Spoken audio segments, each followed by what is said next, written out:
Bueno, el placer también es nuestro y también es interesantísimo tener una percepción de lo que está pasando a nivel internacional. Contanos cómo está la situación en Uruguay y qué implicancia puede tener acá en nuestro país. Uruguay está en plena etapa de vacunación, a full, con diferentes franjas etarias, vacunando permanentemente todo el día, tratando de llegar lo antes posible a ese 70% de la población más riesgosa, digamos, con diferentes marcas de vacuna que le están llegando y con la idea de tener un destino sanitariamente hablando potable para en alguna medida poder abrir la frontera en forma gradual, pero no es la idea por el momento. Es más, el departamento de Maldonado en el día de hoy suspendió actividades que estaban programadas para Semana Santa, cerraron emblemáticamente el predio de los Dedos en la parada 1 y hoy el campus de Maldonado, aquella cancha de fútbol donde tantos torneos se han jugado, inclusive Newell's Old Boys ha hecho pretemporada ahí, hoy se ha transformado en un vacunatorio masivo.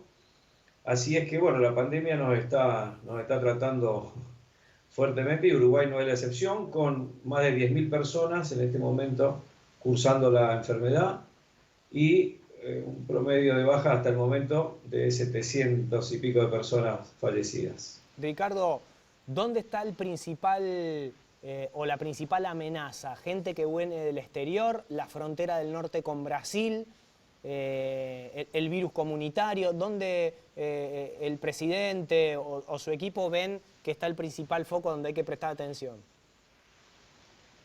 Bueno, al principio de la pandemia, obviamente que el problema estaba dado más que nada en Rivera. Había habido muchos temas de algunos casos que se habían pasado por esa frontera seca que es muy difícil de medir, de controlar. Después 33 fue un foco importante, Montevideo, y bueno, ya hoy hay circulación comunitaria del virus. Uruguay está en alerta rojo en este momento, de acuerdo a lo que nomencla Harvard. La primera vez que entró en rojo, siempre estuvo en verde, en amarillo. Y bueno, ahora con la vacunación se tiene la esperanza de que empiecen a bajar los números, ¿no? Pero justo en el momento que empieza el plan de vacunación, a Uruguay le tocó su primera ola importante. Creo que pudo surfear bien durante todo el año. También estoy seguro de que el GACH, que es el Grupo Asesor Científico Honorario, junto al presidente y a los ministros, intentaron que esto ocurriera, que llegara hasta este momento donde las vacunas medianamente ya iban a estar circulando, poder frenarlo lo más posible.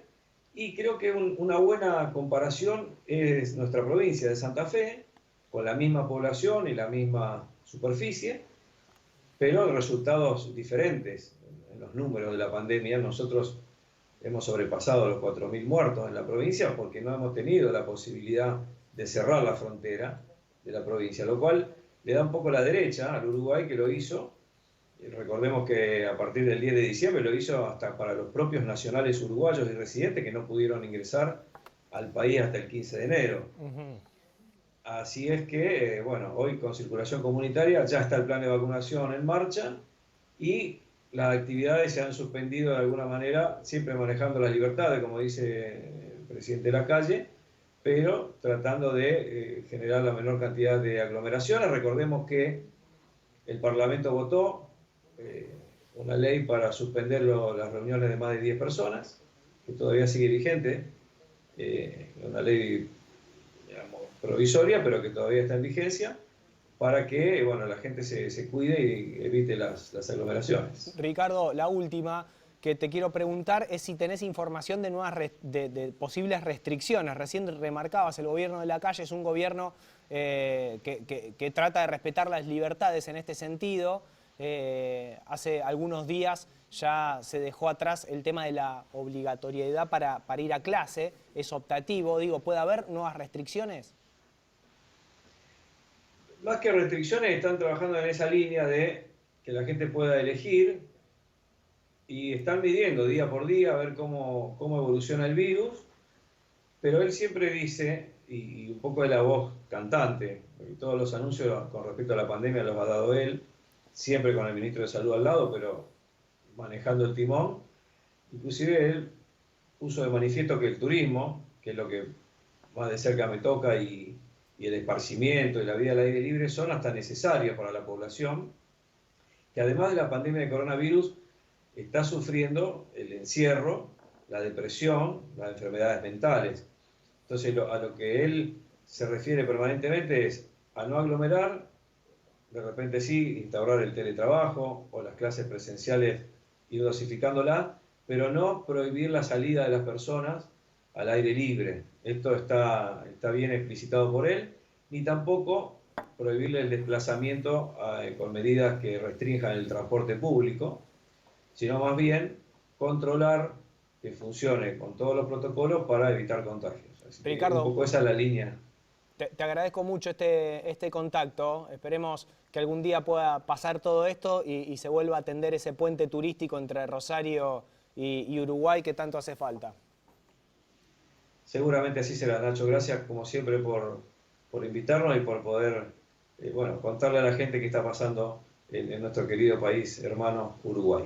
Ahí pasaba Ricardo Terán, él es vocero, representante de Uruguay en la ciudad de Rosario, en la provincia de Santa Fe, contándonos cuál es la realidad que vive el país vecino, atravesando esta primera ola, podríamos decir, de contagios.